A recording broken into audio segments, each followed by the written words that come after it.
તો હેલો મારા મિત્રો, સ્વાગત છે આજના નવા બ્લોગની અંદર. મિત્રો તો આજે આપણે જવાનું છે સુરાપુરા ધામ ભોળાજ. તો ચલો મિત્રો, આજે તમને દર્શન કરાવીએ સુરાપુરા દાદાનો.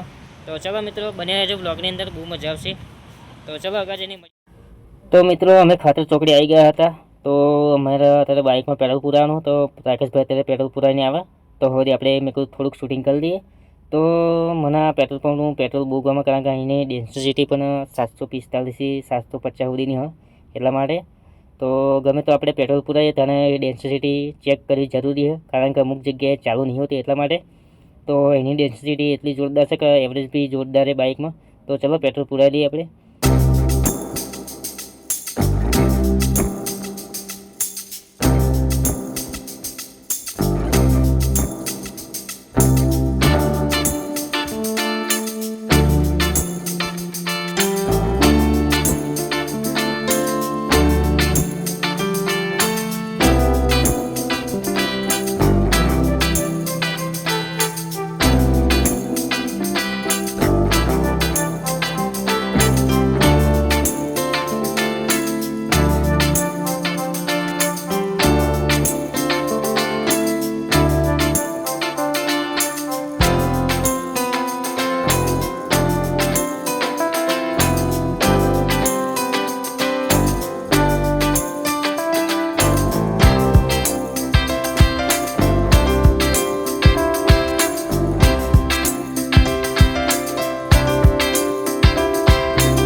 હેલો મારા મિત્રો, તો ફાઇનલી અમે ભોળાજ આવી ગયા. તો જોઈ લો મિત્રો, સરસ મજાનું આ દાદાનું નામ છે અહીંયા. તો ચલો મિત્રો, તમને દાદાના દર્શન કરાવો. તો લેવાડો આપણે જઈએ અંદર. તો મિત્રો, તમે પણ એકવાર જરૂર મુલાકાત કરો. તો ચલો મિત્રો, આપણે જઈએ.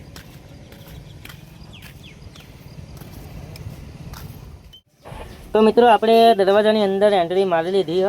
તો જોઈ લો, આ છે આપણા સુરાપુરા ધામ બોટાદ. તો જોઈ લો અહીંયા ચા નાસ્તો પણ બધું મિત્રો અહીંયા લખેલું છે, જોઈ લો. એકવાર આવો એટલે બધું વાંચજો ખરા, બહુ મજા આવશે વાંચવાની પણ અને સમજવાની પણ બહુ મજા આવશે. તો ચાલો મિત્રો આપણે ચંપલ કાઢીને હવે અંદર જઈએ. તો હું પણ દર્શન કરું અને તમે પણ દર્શન કરી લો એટલા માટે. તો મિત્રો જોઈ લો, તો આપણે દાદાના દર્શન કરી દઈએ. તો કોમેન્ટમાં જરૂર લખજો જય સુરાપુરા દાદા. તો મને બી સારું લાગે અને દાદાને બી સારું લાગે. તો જોઈ લો મિત્રો, દર્શન કરી લો. તો ચલો મિત્રો આપણે નજીક જઈને તમને દર્શન કરાવું. તો જોઈ લો મિત્રો, આપણે નજીકથી પણ દર્શન કરીએ. અમે દર્શન કરી રહ્યા દાદાના. તો અહીંયા સરસ મજાના કબૂતર પણ છે, તો જોઈ લો. તો ચલો મિત્રો, હું તમને બીજી પણ એક મસ્ત મજાની વસ્તુ બતાવું, જે એમનો અહીંનો ઇતિહાસ છે મિત્રો. તો મારે કહેવાની જરૂર નથી, કારણ કે અહીં ગાડી લખેલો છો, તો તમે વિડીયોમાં જોઈ વાંચી લેજો. તો ચલો મિત્રો, તમને પણ બતાવું એ જગ્યા.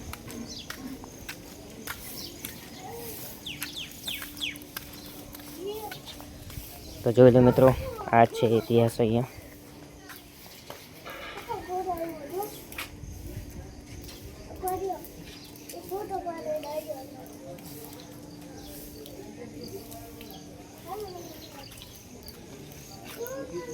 તો મિત્રો અહીં આગળ ઇન્સ્ટાગ્રામ, ફેસબુક, યુટ્યુબ એ બધાની લિંકો મિત્રો અહીંયા આપેલી છે, તો તમે અહીંથી જોડાઈ શકો છો અને મિત્રો ઓનલાઈન બુકિંગ પણ કરાવી શકો છો.